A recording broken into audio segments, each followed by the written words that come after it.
یا رحمت للعالمین یا محمد۔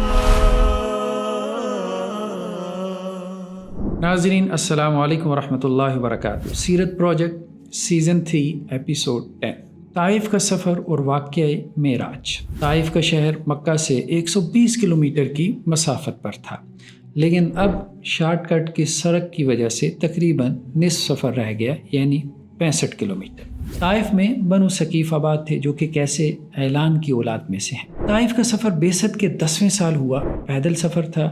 ساتھ میں حضرت زید بن حارثہ تھے رضی اللہ عنہ، جو کہ آپ کے منہ بولے بیٹے یعنی اڈاپٹیڈ چائلڈ تھے۔ ابن ہشام کی روایت کے مطابق طائف میں بنو ثقیف کے 3 سرداروں عبد یالیل، مسعود اور حبیب سے ملاقات ہوئی۔ یہ تینوں ایک ہی سردار عمرو کے بیٹے تھے۔ بعض نے ان ناموں میں کچھ اختلاف بھی نقل کیا ہے۔ ایک سردار نے جواب دیا کہ اگر اللہ نے آپ کو رسول بنا کر بھیجا ہے تو میں کعبے کا غلاف پھاڑ دوں۔ دوسرے نے جواب دیا کہ آپ کے علاوہ اللہ کو کوئی نہ ملا تھا۔ تیسرے نے کہا کہ میں آپ سے بات نہیں کرنا چاہتا، کیونکہ اگر آپ جھوٹ بول رہے ہیں تو آپ اس قابل نہیں، اور اگر آپ سچے ہیں تو میں اس قابل نہیں۔ آپ نے ان سے کہا کہ جو تم نے کہا سو کہا، لیکن میرے بعد کسی کو بتلانا نہیں کہ مجھے کیا جواب دیا۔ آپ علیہ السلام یہ پسند نہیں کر رہے تھے کہ قریش کو اس کی خبر ہو اور وہ مزید استہزاء کریں۔ طائف کے سرداروں نے آپ کا خوب مذاق اڑایا اور اس بات کو خوب پھیلا دیا کہ ہم نے محمد صلی اللہ علیہ وسلم کو کیا جواب دیا۔ ابن سعد کی روایت کے مطابق طائف میں آپ کا قیام 10 دن تک تھا، بعض نے 1 ماہ بھی لکھا ہے۔ آپ علیہ السلام بازار میں جا کر قرآن سناتے۔ سورہ طارق کا ذکر ملتا ہے کہ آپ نے مجمع میں سنائی۔ ایک مقام پر واز کے دوران آپ علیہ السلام کو اتنا مارا گیا کہ آپ بے ہوش ہو کر گر پڑے۔ حضرت زید آپ کو اٹھا کر مجمع سے دور لے گئے، پانی کے چھینٹے مارے تو آپ علیہ السلام ہوش میں آئے۔ طائف کے سفر میں کوئی ایک شخص بھی ایمان نہ لایا۔ 10 دن بعد شہر کے لوگوں نے آپ کو طائف سے نکل جانے کا حکم دیا اور آپ سے کہا کہ ہم آپ کا انکار کرنے میں آپ کی قوم سے بھی آگے کھڑے ہیں۔ ساتھ میں بے وقوفوں کو، بچوں کو، غلاموں کو، شریروں کو آپ کے پیچھے لگا دیا گیا۔ انہوں نے آپ کو اتنے پتھر مارے کہ آپ کی دونوں ٹانگیں لہو لہان ہو گئیں اور جوتے خون سے بھر گئے۔ زید بن حارثہ رضی اللہ عنہ نے بہت زیادہ بچانے کی کوشش کی، لیکن خود انہیں بھی سر پر کافی زیادہ زخم آئے۔ ابن ہشام کی روایت کے مطابق آپ نے ربیعہ کے بیٹوں عتبہ اور شیبہ کے باغ میں پناہ لی اور انگور کی ایک بیل کے نیچے آرام کیا۔ یہ باغ طائف سے 5 کلومیٹر کے فاصلے پر تھا۔ دونوں بھائی اتفاق سے باغ میں موجود تھے۔ آپ کے شدید دشمن تھے، لیکن انہیں بھی یہ حالت دیکھ کر ترس آ گیا۔ انہوں نے اپنے عیسائی غلام عداس کو انگور کا خوشہ دے کر آپ کے پاس بھیجا اور آپ علیہ السلام نے بسم اللہ پڑھ کر انگور کھانا شروع کیا۔ عداس یہ کلمات سن کر حیران ہوا۔ وہ نینوا کا باشندہ تھا۔ آپ نے اسے کہا کہ تم یونس ابن متی کے شہر سے ہو، اور حیران ہوا کہ آپ کو ان کے بارے میں کیسے خبر حاصل ہوئی۔ اس نے کہا کہ آپ کو کیسے علم ہوا، کیونکہ میں نینوا سے نکلا تھا اور شاید وہاں 10 سے زیادہ افراد نہ ہوں جو یونس ابن متی کے بارے میں جانتے ہوں۔ آپ نے کہا کہ وہ میرے بھائی ہیں، وہ بھی نبی تھے، میں بھی نبی ہوں۔ عداس آپ علیہ السلام کے قدموں میں گر گیا اور آپ کے سر، ہاتھ اور پاؤں کا بوسہ لینے لگا۔ عتبہ اور شیبہ نے عداس کو تنبیہ کی کہ کہیں یہ تمہیں تمہارے دین عیسائیت سے پھیر نہ دے۔ بعض سیرت نگاروں نے لکھا ہے کہ عداس نے اسلام قبول کر لیا تھا۔ غزوہ بدر کے موقع پر عداس نے عتبہ اور شیبہ کو جنگ میں جانے سے منع کیا تھا اور ٹانگیں پکڑ کر واسطہ دیا تھا، لیکن انہیں بدر جانا تھا۔ بعض نے کہا کہ عداس کو اپنے مالکوں کی خاطر خود بھی بدر جانا پڑا اور وہ عیسائیت پر ہی قتل ہوئے۔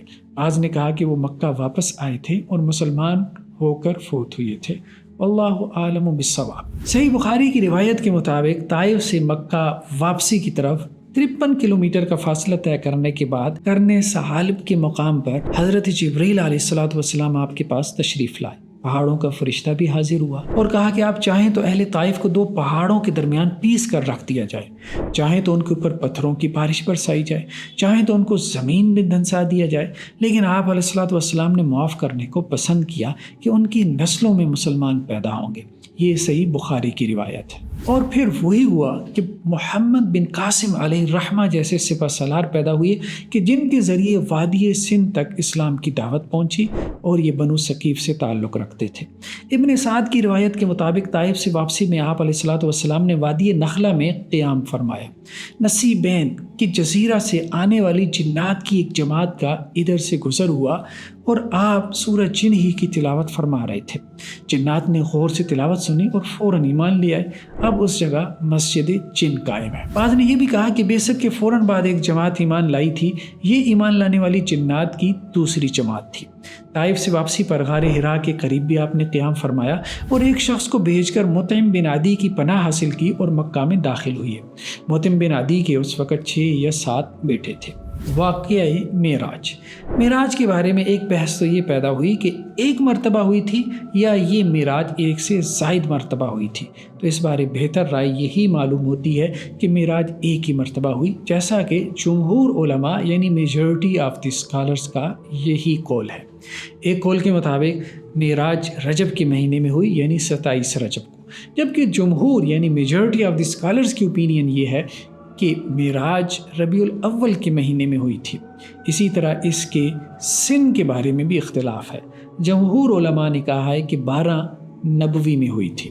واضح رہے کہ معراج کی رات نماز کی ایک خاص قسم یعنی صلاۃ الرغائب کا اہتمام ایک بدعت ہے، اور اس بارے میں جو روایات مروی ہیں وہ موضوع اور من گھڑت روایات ہیں۔ اسراء اور معراج ایک جسمانی سفر تھا یا محض ایک روحانی سفر تھا؟ حضرت عائشہ اور امیر معاویہ رضی اللہ عنہما سے جو یہ مروی ہے کہ یہ محض آپ علیہ السلام کی روح کا سفر تھا، تو یہ قول ان دونوں حضرات صحابہ سے ثابت نہیں ہے، کیونکہ بوقت معراج حضرت امیر معاویہ رضی اللہ عنہ مسلمان نہ ہوئے تھے اور سید عائشہ رضی اللہ عنہا اس وقت بہت چھوٹی تھی۔ بعض معاصر اسکالرز کا کہنا ہے کہ معراج کا سفر خواب میں ہوا تھا، کیونکہ سورہ بنی اسرائیل کی آیت 60 میں اس کے لیے رویا کا لفظ نقل ہوا ہے۔ یہ اس بارے میں ایک تیسرا قول ہے۔ حضرت عبداللہ ابن عباس رضی اللہ عنہ نے سورہ بنی اسرائیل کی آیت میں رویا کے لفظ کا معنی رویۂ عین کیا ہے، یعنی آپ علیہ السلام نے بیداری کی حالت میں معراج کا سفر کیا تھا۔ سفر معراج کے 2 حصے ہیں، ایک زمینی سفر تھا، دوسرا آسمانی۔ زمینی سفر میں مکہ سے مسجد اقصیٰ تک آپ علیہ السلام نے سفر کیا، جبکہ آسمانی سفر مسجد اقصیٰ سے شروع ہوا اور 7 آسمانوں کے اوپر سدرۃ المنتہا تک تھا۔ صحیح مسلم کی روایت میں ہے کہ سب سے پہلے شق صدر کا واقعہ ہوا۔ آپ علیہ السلام کا سینہ مبارک چاک کر کے زمزم کے پانی سے دھویا گیا اور ایمان و حکمت کو آپ علیہ السلام کے سینے میں انڈیل دیا گیا۔ اس کے بعد براق سواری لائی گئی، جو گدھے سے بڑا اور گھوڑے سے چھوٹا جانور تھا، جہاں تک نگاہ پہنچتی تھی اس کا سم پڑتا تھا۔ مکہ سے ارض فلسطین کی طرف سفر میں موسیٰ علیہ السلام کی قبر کے پاس سے گزر ہوا، جو اپنی قبر میں کھڑے نماز پڑھ رہے تھے۔ یہ ان کی برزخی حیات تھی۔ مسجد اقصیٰ میں پہنچ کر آپ نے تمام انبیاء کو امامت کروائی۔ بعض نے کہا کہ مسجد اقصیٰ کا سفر معراج سے واپسی پر ہوا تھا، اور بعض نے کہا کہ مسجد اقصیٰ کا سفر معراج سے جانے سے پہلے ہوا تھا۔ اس معاملے میں دوسری رائے بہتر معلوم ہوتی ہے۔ پہلی رائے ابن کثیر علیہ الرحمہ کی ہے، جبکہ دوسری رائے ابن حجر علیہ الرحمہ کی۔ مسجد اقصیٰ میں 2 رکعت نماز ادا کرنے کے بعد حضرت جبریل علیہ السلام نے آپ کے سامنے 2 پیالے پیش کیے، ایک دودھ کا تھا جبکہ دوسرا شراب کا۔ آپ علیہ السلام نے دودھ کے پیالے کو اختیار کیا کیونکہ یہ فطرت انسانی ہے۔ اس کے بعد آپ علیہ السلام کو آسمانوں کی سیر کروائی گئی۔ ہر آسمان پر کسی نہ کسی نبی نے آپ کو خوش آمدید کہا، کہ جس کا ذکر تفصیل سے بعض احادیث میں ہے۔ آسمانوں کی سیر میں آپ علیہ السلام کو بیت المعمور بھی دکھایا گیا، کہ جس میں 70,000 فرشتے روزانہ داخل ہوتے ہیں اور دوبارہ ان کی باری نہیں آتی۔ حضرت ابراہیم علیہ السلام اس کی دیوار سے ٹیک لگائے بیٹھے تھے۔ البیت المعمور انسانوں کے خانہ کعبہ کے بالکل سیدھ میں 7 آسمانوں پر فرشتوں کا قبلہ ہے۔ اس کے علاوہ سدرۃ المنتہا یعنی بیری کا درخت بھی دکھایا گیا، کہ جس کے رنگ ایسے تھے کہ آپ نے کہا کہ میں بیان سے قاصر ہوں۔ اسے سدرۃ المنتہا اس لیے کہا گیا کہ یہاں فرشتوں کا علم ختم ہو جاتا ہے۔ اس درخت کی جڑ سے 4 نہریں نکل رہی تھیں، جن میں سے 2 پوشیدہ ہیں جو جنت میں ہیں، اور 2 ظاہر ہیں جو اس دنیا میں ہیں، اور وہ نیل و فرات ہے۔ یہاں ہی 50 نمازیں آپ علیہ الصلوۃ والسلام کو تحفے میں دی گئیں جو بعد میں 5 کر دی گئی، جیسا کہ صحیح بخاری کی روایت میں ہے۔ سورہ البقرہ کی آخری 2 آیات بھی اسی موقع پر نازل ہوئیں، اور یہ ہدیہ بھی اسی موقع پر دیا گیا کہ آپ کی امت میں سے جو شرک نہیں کرے گا وہ جنت میں داخل ہوگا۔ سدرۃ المنتہا کے پاس حضرت جبریل علیہ السلام کا دیدار ان کی اصل صورت میں ہوا۔ آپ علیہ الصلوۃ والسلام نے فرمایا کہ میں نے جبریل علیہ السلام کو 600 پروں کے ساتھ دیکھا، ایک پر مشرق اور مغرب جتنا بڑا تھا۔ یہ مسند احمد کی روایت ہے، لیکن اللہ کے ڈر اور خوف کی وجہ سے حضرت جبریل علیہ السلام کی کیفیت ایسی ہو رہی تھی جیسے کوئی پرانا بوسیدہ ٹاٹ ہوتا ہے۔ معراج کی رات اللہ عز و جل کا دیدار ہوا تھا یا نہیں، تو اس بارے صحابہ کرام کا اختلاف مروی ہے۔ صحیح بخاری میں حضرت عائشہ رضی اللہ عنہا سے روایت ہے کہ جس نے یہ کہا کہ نبی کریم صلی اللہ علیہ وسلم کو معراج کی رات اپنے رب کا دیدار نصیب ہوا تو اس نے جھوٹ بولا۔ حضرت ابوذر غفاری رضی اللہ عنہ نے جب آپ سے اس بارے میں سوال کیا تو آپ نے کہا کہ رب کو کیسے دیکھا جا سکتا ہے، وہ تو نور ہے۔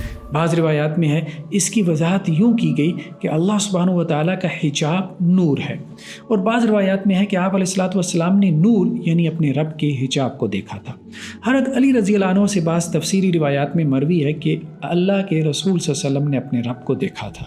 حضرت عبداللہ ابن عباس رضی اللہ عنہ سے یہ رائے مروی ہے کہ آپ علیہ الصلوۃ والسلام نے دل کی آنکھ سے اپنے رب کو دیکھا تھا۔ یہ صحیح مسلم کی روایت ہے۔ آسمانوں کے سفر میں آپ علیہ الصلوۃ والسلام کو جنت دکھائی گئی، حوض کوثر دکھایا گیا جس کے کنکر موتی اور مٹی کستوری کی طرح خوشبودار تھی، پانی شہد سے میٹھا اور برف سے زیادہ سفید تھا، اور اس میں ایسے پرندے تھے کہ جن کی گردنیں اونٹوں جیسی لمبی تھی۔ یہ سنن ترمذی کی روایت ہے۔ آپ علیہ الصلوۃ والسلام نے حضرت بلال رضی اللہ عنہ کے قدموں کی آہٹ سنی، جنت میں فرعون کی بیٹی کی آیا اور اس کی اولاد کی خوشبو محسوس کی۔ آیا اور آیا کی بیٹی کا قصہ یہ ہے کہ آیا نے فرعون کی بیٹی کی کنگھی کی اور نیچے گرنے پر بسم اللہ پڑھ کر اٹھا لی۔ فرعون کی بیٹی نے آیا سے پوچھا کہ تم نے کس کا نام لیا ہے؟ آیا نے جواب دیا کہ جو میرا اور تمہارے باپ دونوں کا رب ہے۔ فرعون نے اس خاتون کو اس کے بچوں سمیت جلتے تیل میں ڈلوا دیا تھا۔ ان شہداء کی خوشبو آپ علیہ الصلوۃ والسلام نے جنت میں محسوس کی تھی۔ یہ مسند احمد کی روایت ہے۔ آپ علیہ الصلوۃ والسلام نے جہنم کو دیکھا کہ کچھ لوگوں کے ناخن تانبے کے جیسے لمبے تھے اور وہ اپنے چہروں کو اور سینوں کو نوچ رہے تھے۔ پوچھنے پر حضرت جبریل علیہ السلام نے بتلایا کہ یہ غیبت کرنے والے ہیں، جیسا کہ سنن نبی داؤد کی روایت میں۔ اسی طرح کچھ لوگوں کو آپ علیہ الصلوۃ والسلام نے دیکھا کہ جن کے ہونٹ آگ کی کینچیوں سے کاٹے جا رہے تھے۔ آپ علیہ الصلوۃ والسلام کو بتلایا گیا کہ یہ آپ کی امت کے خطیب ہیں، لوگوں کو نیکی کا حکم دیتے تھے لیکن خود کو بھول جاتے تھے۔ یہ مسند احمد کی روایت ہے۔ معراج سے واپسی پر کفار اور مشرکین نے اس واقعے کا مذاق اڑایا اور انکار کیا۔ صحیح مسلم کی روایت میں ہے کہ قریش نے آزمائش کی غرض سے آپ سے مسجد اقصیٰ کی نشانیاں پوچھنا شروع کی تو مسجد اقصیٰ آپ کے سامنے کر دی گئی اور آپ نے سب سوالات کے جوابات ٹھیک ٹھیک بتلا دیے اور قریش نے تصدیق بھی کی۔ واپسی پر رستے میں آپ نے قریش کا ایک قافلہ دیکھا، اس کی بھی خبر دی کہ تمہارا قافلہ فلاں فلاں جگہ پر ہے اور فلاں دن کو مکہ میں پہنچ جائے گا۔ مکہ سے بیت المقدس یعنی مسجد اقصیٰ کا فاصلہ 40 دن کا ہے، جو آپ علیہ الصلوۃ والسلام نے ایک ہی رات میں طے کیا۔ جاری ہے۔ جزاکم اللہ خیرہ۔ السلام علیکم ورحمۃ اللہ وبرکاتہ۔ یا رحمة للعالمین یا محمد